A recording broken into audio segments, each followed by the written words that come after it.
Est-ce qu'il y a des véganes dans l'assemblée? Ok. Est-ce qu'il y a des non-véganes dans l'assemblée? Non, il n'y a aucun souci. C'est intéressant en fait parce que par là où il faut commencer, c'est dire je ne suis pas vegan. Vous n'êtes pas vegan. On est bien plus que ça. On n'est pas défini par notre alimentation. On est défini par nos actes, on est défini par ce qu'on aime, on est défini par nos rêves, nos projets. On est bien plus que ça. Et la première clé dans une conversation, que vous l'ayez avec un vegan ou un non-vegan, c'est d'enlever les étiquettes.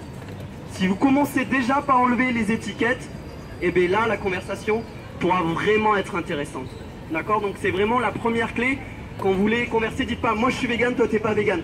C'est pas ça qui est intéressant. Ce qui est intéressant, c'est qu'on est des êtres vivants et on va essayer de converser ensemble. Vraiment la première clé, enlever les étiquettes. Donc souvent, quand on parle de nos convictions, on se sent incompris. Il y a des choses qui ne sont pas logiques dans l'argumentation de la personne, dans notre propre argumentation. Donc ici, je vais essayer de vous donner quelques clés pour avoir une discussion et pas finir en guerre de tranchées, parce que comme je vous ai dit, on n'est pas ici pour être en débat ou en guerre, on est ici au contraire pour faire avancer tous ensemble pour changer le monde. Enfin, c'est ma vision personnelle.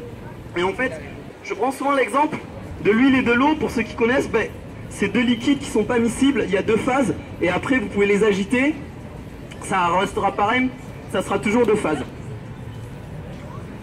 On y reviendra à la suite, à la fin de ce discours. Donc, la deuxième clé importante, quand on commence à discuter, c'est toujours se rappeler pourquoi.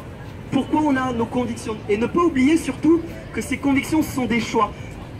Quand on est vegan, de manière générale, vegan, végétarien, on a fait le choix. On n'est pas né vegan, on a fait le choix. D'accord? On a dit, on va avoir ce type d'alimentation, de manière générale. Et les personnes qui ne sont pas véganes, de manière générale, n'ont pas fait de choix. On leur a dit, il faut manger comme ça. Et déjà, c'est quelque chose de se dire que nous, on est dans une démarche, et les autres personnes, elles ne sont pas dans une démarche. Donc, c'est déjà un moyen de débloquer, de se dire qu'il y a cette question du choix. Qui est vegan pour la planète? Levez la main. Ok. Qui est vegan pour les animaux? Ok. Qui est vegan pour sa propre santé? Ok. De manière générale, quand vous êtes vegan, vous êtes pour la vie. C'est votre but premier, c'est la vie. La vie sur cette planète, la vie des animaux et votre propre vie. C'est vraiment ça le message. Quand vous avez fait ce choix, vous ne l'avez pas fait parce que vous êtes en colère, vous ne l'avez pas fait contre quelque chose. Vous l'avez fait pour la vie. Et votre moyen, c'est l'amour. Vous n'êtes pas en colère, comme je vous ai dit. Donc n'oubliez jamais, quand vous êtes dans votre discours, quand vous discutez avec n'importe qui, hein, vous discutez avec un vegan, un non-vegan, ou même dans n'importe quelle forme de discours, n'oubliez jamais que votre discours est pour la vie et que votre moyen, c'est l'amour. Et donc, dans votre discours, la vie et l'amour doivent se retrouver. Si la vie et l'amour ne se retrouvent pas, c'est pas logique dans votre démarche, d'accord? Ça, c'est vraiment important. Maintenant, j'aimerais parler de quelque chose que vous ne connaissez pas, mais pourtant que vous expérimentez très souvent. C'est Léon Festinger qui l'a théorisé en 1957. Ça s'appelle la dissonance cognitive. Est-ce qu'il y a des personnes qui connaissent la dissonance cognitive? Ah oui, d'accord. Donc vous connaissez tous. Donc, parfait. Donc le paradoxe le plus simple de la dissonance cognitive, par exemple, c'est de dire « j'aime les animaux, je mange les animaux ». Et souvent, en tant que vegan, quand quelqu'un nous dit « j'aime les animaux, je mange les animaux », on se dit « mais c'est pas normal ce que tu dis ». Et en fait, parfois, on se sent frustré parce que la personne, elle va continuer dans cette logique. Mais ce que Léon Festinger disait, c'est qu'il est vraiment important de comprendre dans la dissonance cognitive, c'est que c'est naturel. C'est un moyen, un mécanisme de défense qu'a l'esprit humain pour conserver son identité cognitive. Ce qui veut dire par là, c'est quand il a deux idées contraires, l'être humain et donc sa psyché va essayer de réduire cette dissonance cognitive pour éviter justement cet inconfort. Et il y a quelque chose de très important, c'est que justement donc dans les années 1957-1958, quand il a étudié ça, il s'est aperçu que plus on essayait de convaincre une personne qu'elle avait tort et donc que sa dissonance cognitive était forte, plus cette personne pouvait se radicaliser. D'accord? Donc il a essayé de convaincre des gens avec des fausses croyances. Et qu'est-ce qu'elles ont fait ces personnes? Elles ont encore plus plongé dans les fausses croyances. Donc quand vous êtes en présence de quelqu'un qui a une dissonance cognitive, sachez que c'est naturel. C'est juste un système de défense pour se préserver lui. Donc inutile d'insister parce qu'on peut aller vers la radicalisation. Et nous, notre but, c'est pas de gagner un débat.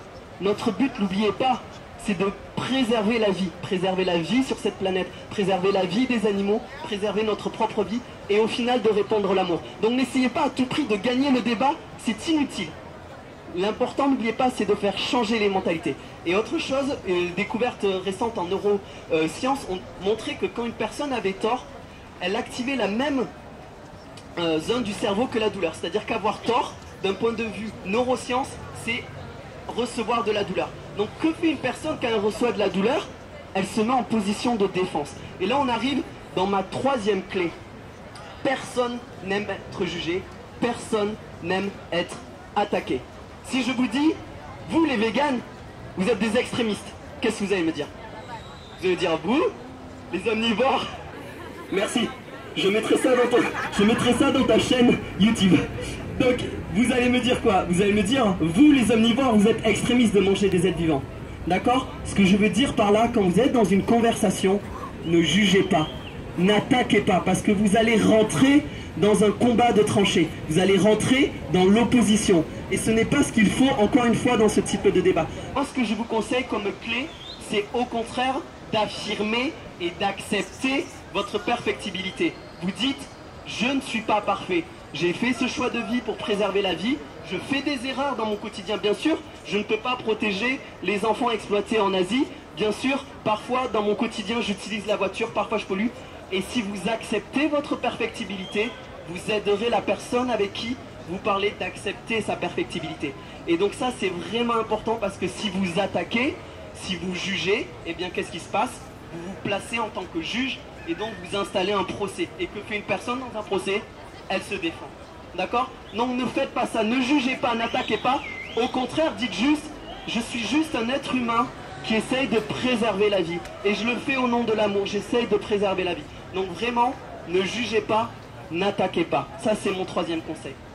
Mon quatrième conseil, c'est de toujours parler dans l'affirmatif. Ça, c'est quelque chose que les politiciens ont bien compris. C'est que dans votre syntaxe, dans votre forme et dans votre fond, utilisez toujours des formules affirmatives. Barack Obama a eu un gros problème un jour parce qu'il a dit une formule négative et son porte-parole lui a dit non, non, surtout ne dis pas je ne suis pas. Barack Obama, dans ses discours, dit toujours je suis. D'accord? Et c'est pareil, quand vous parlez de véganisme, quand vous parlez des véganes, dites pas les véganes ne sont pas. Dites les véganes sont. Et utilisez toujours des mots positifs. Les véganes sont pour la vie. Les véganes sont amour. Le mode de vie vegan est intéressant, la cuisine végane est délicieuse. Ne dites pas la cuisine végane ne manque pas de protéines. Ce qui est vrai, mais ne le dites pas, parce que c'est une forme négative, et dans tout discours, pour que le discours passe mieux, c'est la forme positive qui va mieux passer. Notre cerveau est mal câblé pour les formes négatives, donc toujours, on le voit hein, dans l'éducation des enfants, toujours le renforcement positif. Donc le renforcement positif par une syntaxe et une forme positive. Et j'arrive dans mon prochain argument, et ça c'est valable pour n'importe quel discours encore, n'oubliez pas que quand vous avez des convictions, vous êtes l'ambassadeur de vos convictions.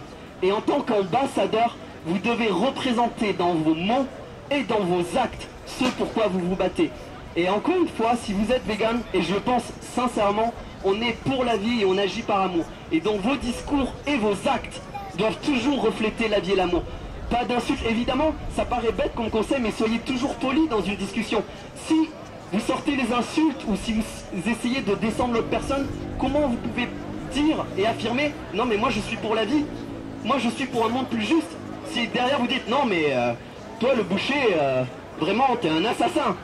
Le gars il dit « Ah ouais, il est où l'amour ?» Non, toujours du respect, de la politesse et ne pas oublier que vous êtes l'ambassadeur de vos convictions. Et n'oubliez pas que, et ça les marketeurs l'ont bien compris, si vous voulez, par exemple, je prends un exemple du fitness, si vous voulez suivre un programme de fitness, est-ce que vous allez prendre quelqu'un qui n'est pas musclé? Tu dis, mais attends, mais tes conseils, tu les as pas suivis là?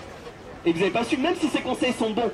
Donc il y a le thème de l'exemplarité, d'accord? Si vous voulez que les gens suivent le mouvement vegan, si vous voulez qu'ils s'intéressent à notre cause, vous devez être un exemple. Et ça c'est vraiment important. Vous devez montrer qu'on est pour la vie, vous devez montrer que comment on cuisine c'est intéressant, qu'on fait du sport. Moi je fais du sport, j'essaye de montrer aux gens que voilà, moi je vais à la musculation et être vegan ça ne m'empêche pas de faire de la musculation. Mais je ne juge pas, je n'attaque pas les gens, je leur montre par l'exemplarité et je me fais ambassadeur de mes convictions. Donc voilà, ça c'est vraiment important. Donc je résume un peu les clés et on va revenir sur cette expérience de l'huile et de l'eau. Donc n'oubliez pas, enlevez les étiquettes, savoir pourquoi vous parlez, utilisez toujours la forme positive, faire ambassadeur de vos convictions, ne pas oublier l'effet de dissonance cognitive qui n'est pas quelque chose d'irrationnel, même si la réflexion est irrationnelle, le mécanisme de défense lui est tout à fait logique. Donc je reviens sur cette expérience magnifique, comme vous pouvez voir, de l'huile et de l'eau qui ne se mélangent pas. Alors ce qu'il faudrait quand on discute, c'est qu'on puisse prendre un peu de poudre magique. Bon, évidemment j'ai de la poudre magique sur moi, hein. Je ne sais pas du tout si ça va marcher, alors s'il vous plaît, faites une prière silencieuse pour que cette expérience marche.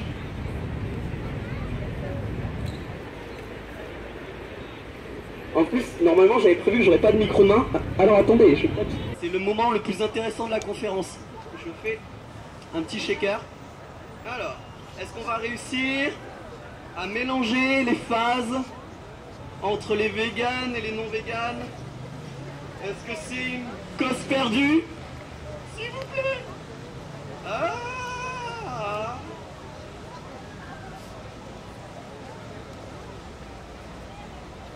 Bon, j'ai pas d'agitateur de chimisme. Donc, voilà, en gros, on a réussi à avoir à peu près 2 phases. Bon. C'est juste pour vous dire que dans la vie, c'est le but recherché, de ne pas essayer d'avoir 2 phases, mais d'essayer de trouver un compromis. Comme vous pouvez le voir, on a quand même une phase aqueuse et la phase huile, mais on a cassé un peu cette frontière qui est si brusque quand on a l'huile et l'eau. Et en fait, est-ce que vous savez ce que c'est cet ingrédient, juste d'un point de vue chimique? C'est... Non? Là? Protéine? Non. C'est de la lécithine de soja, d'accord? Alors, pour ceux qui font de la cuisine, ça s'appelle... un émulsifiant, une émulsion, c'est-à-dire on essaye de mélanger un peu de phases qui ne se mélangent pas très bien. Donc là, il faudrait que je réagisse pour que ça se mélange. Mais ici, les propriétés d'un émulsifiant, donc de la lécithine de soja, c'est qu'elle a une partie hydrophobe et une partie hydrophile. D'accord? Ça permet un peu de pouvoir un peu casser les phases. Est-ce que vous savez, dans une conversation, quelle serait notre poudre magique pour qu'on puisse avoir une conversation plus sereine? Quelque chose qui est une partie de l'un et de l'autre. De quoi? Le toucher? Ah, intéressant. C'est vrai qu'il y a beaucoup en manipulation de conversation, essayer le contact, mais il y a quelque chose qu'on a en chacun de nous, et comme je vous l'ai dit, la plupart d'entre nous ne sont pas nés véganes, et donc ont été omnivores à un moment donné. Même si vous n'avez pas été omnivore, il y a quelque chose de très puissant, et surtout nous, qui voulons défendre les animaux, ça s'appelle l'empathie. Pourquoi on défend les animaux? Parce qu'on est capable de ressentir leur douleur. Mais cette empathie, on doit l'utiliser aussi envers les gens avec qui on discute. Si une part de nous a été omnivore, cette part de nous doit comprendre que ce n'est pas encore une fois un débat qu'on doit gagner, mais une révolution qu'on doit mettre en marche. Et ça prend du temps comme n'importe quelle révolution. Mais si on prend l'empathie et qu'on comprend la personne en face de nous qui est au stade dans lequel nous on a été à un moment donné et qu'on n'est pas devenu vegan en un claquement de doigts, alors on peut comprendre ses doutes, on peut comprendre ses peurs, on peut comprendre qu'elle ne veut pas changer immédiatement, d'accord? Donc, je vous le dis et ça sera la conclusion, utilisez l'empathie, parce que vraiment, et je le pense sincèrement, c'est avec l'empathie qu'on peut changer le monde. Et ce monde, on ne le changera pas seulement nous les véganes, on le changera tous ensemble, d'accord? Merci de m'avoir écouté, soyez le mouvement s'il vous plaît, répandez la lumière.